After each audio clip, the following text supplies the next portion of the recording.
Glen Canyon Dam has 90 days. 90 days until the largest reservoir in the American West hits something engineers call dead pool. That is the level where the dam stops generating power completely. Not damaged, not weakened. Stopped. At the moment it stops, 5.8 million people across 6 states lose their primary source of electricity in a single afternoon. Phoenix, Las Vegas, Salt Lake City, Denver, Albuquerque. Parts of Los Angeles, every light, every air conditioner, every hospital ventilator, every traffic signal, dark. At the same moment, and the most jaw-dropping part, the Bureau of Reclamation has known this was coming for 15 years, and the lake just kept dropping anyway.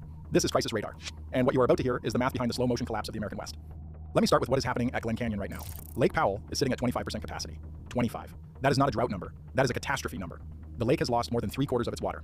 By the end of this summer, projections from the Bureau of Reclamation show it will drop another 7 feet below minimum power pool. 7 feet. That is the difference between this dam working and this dam being a 710-foot tall concrete monument to a country that ran out of water.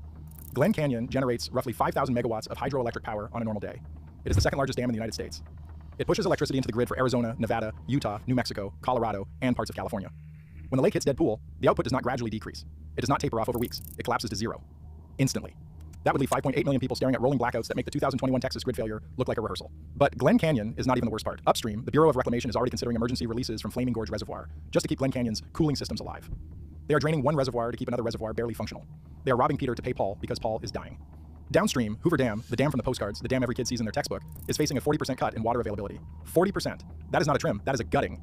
Now zoom out, because Lake Powell is just the visible tip of something much bigger. Right now, 62.78% of the western United States is in drought. Severe to exceptional drought. Arizona, New Mexico, Utah, Colorado, Nevada, these are not states having a dry year. These are states physically running out of water. And the kicker, the part that should make every American sit up straight, is this. According to the United States Geological Survey and tree ring data going back 1,200 years, this is the worst mega drought the American Southwest has experienced in over a millennium. Not the worst in 50 years. The worst since the year 800 AD.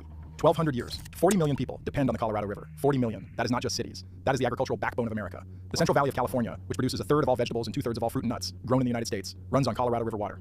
Arizona's Pinal County, the cotton and alfalfa belt to the southwest, is staring down water cuts that will end farming there permanently. Nevada has already had its allocation